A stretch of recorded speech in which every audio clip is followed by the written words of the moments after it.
Welcome to Cartoonist Kayfabe. My name's Ed Piskor. I'm the creator of Red Room Comics, and I just completed the third issue of the next round of Red Room Comics that are going to be called Trigger Warnings. Like the first round that came out that hit the shops, it's on the stands now.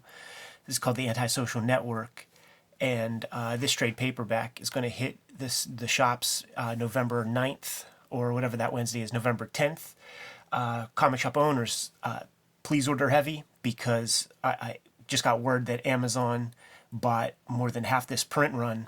So that leaves the rest of the comic shops in the country and the world fighting over the last half of the first printing, and who knows how long it's going to take to reprint these things with what we know about the supply chain issues we've been having in this crazy world right now.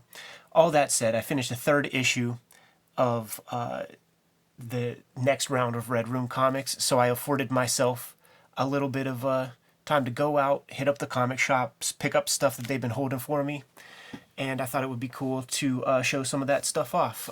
For the people who are curious about this trade, though, I do want you to know that there's probably 70-some extra pages of material. You could see right here that there's all sorts of extra artwork that I built into the fabric of this book to design a unique experience that is unlike that of the pamphlet issues. The pamphlets have their value.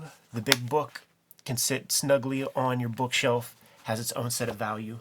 So without further ado, let me bust out some of the books that I picked up this past comic run. $100 well spent. One of the first things that was waiting for me in my pull list was the second volume of The Fist of the North Star, Tonkobon. Really handsomely done by Viz, who were the original English translators. I have this material in several different iterations. The original Viz iterations, the versions that Mondo Comics, or no, what the hell was it called? Raijin Comics put together in the early 2000s. So where we're at right now is still material that I know really, really well, but I really like these hardcovers, and I consider it a big upgrade. We've never gotten a full translation of Fist of the North Star, and I made some really awesome connections over at Viz when, after the first couple hip-hop started coming out, got to know some good people over there. And one of the things I asked them about and kept sort of bugging them about was doing a fresh translation, a complete translation of Fist of the North Star. The whole ecosystem changed where there were complete manga that were being presented, and this is something I always wanted to read in a professional translation rather than just the scanlations that you could find online. And I even asked them, hey man, can I design the books?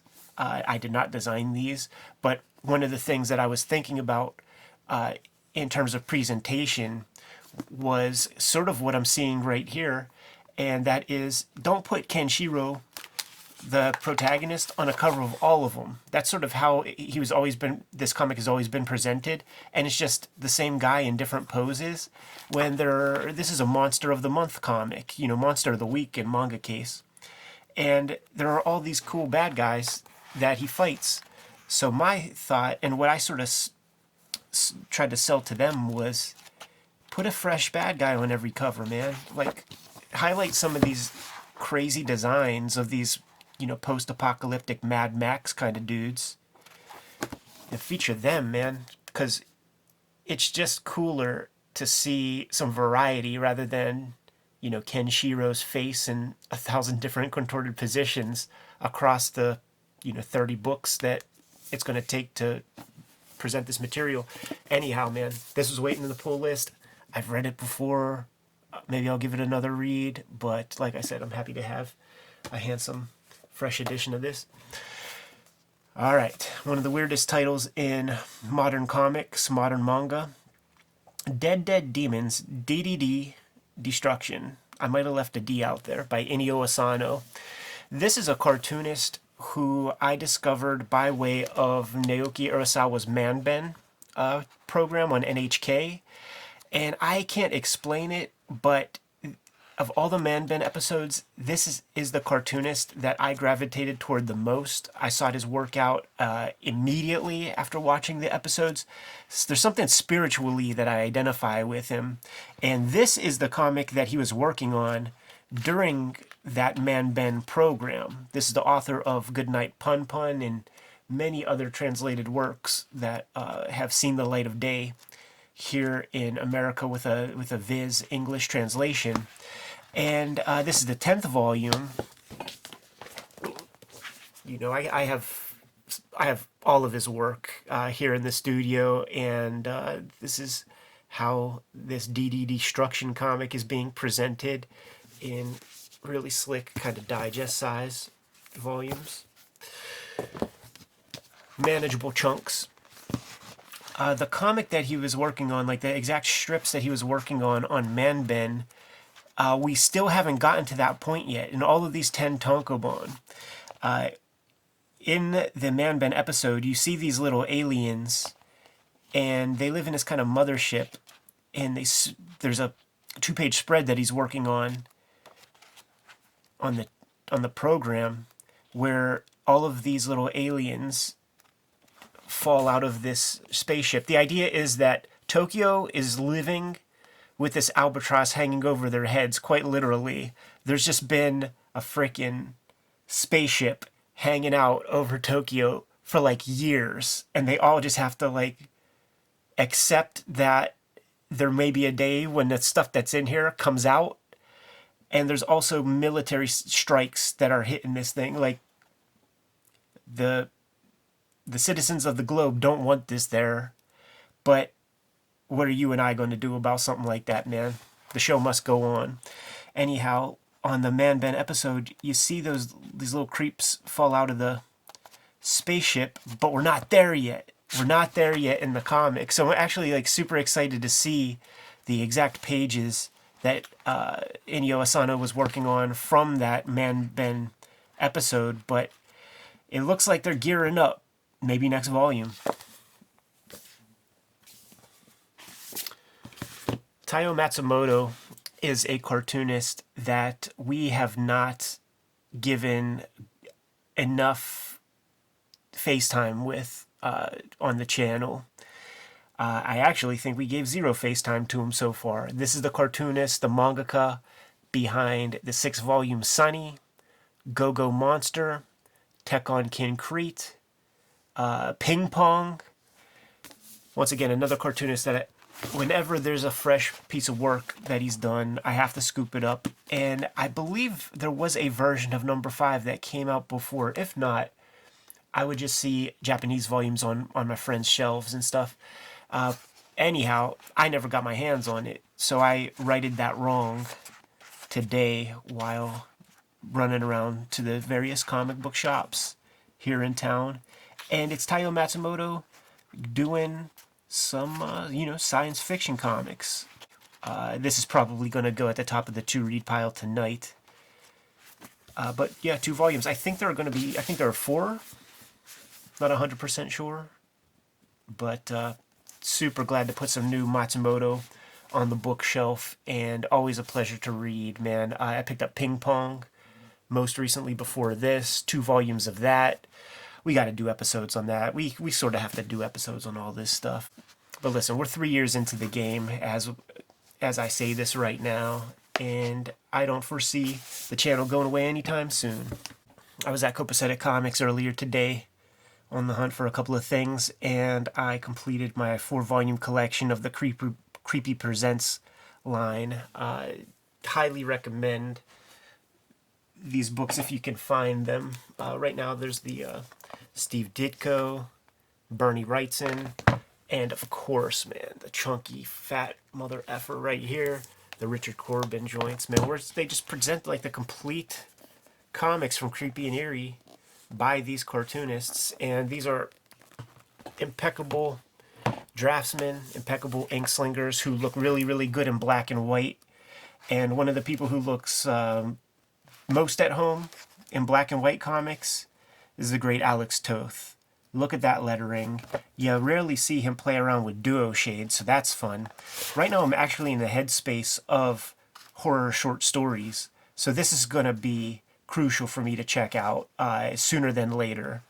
Halloween is upon us. Those vibes are in the air.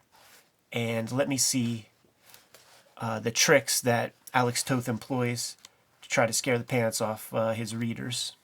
I still can't stay away from airplanes, man. I love it. Man, this is exciting looking cartooning. And I think that the Toth book, which is probably the most handsome, is the most accessible. You know, people ran and grabbed that Richard Corbin right away. They grabbed that Bernie Wrightson right away. But I think you could find this Alex Toth one. And we'll probably end up doing a proper episode about this. So you'll want to have your hands on it before we end up doing a Cartoonist Kayfabe episode about this thing.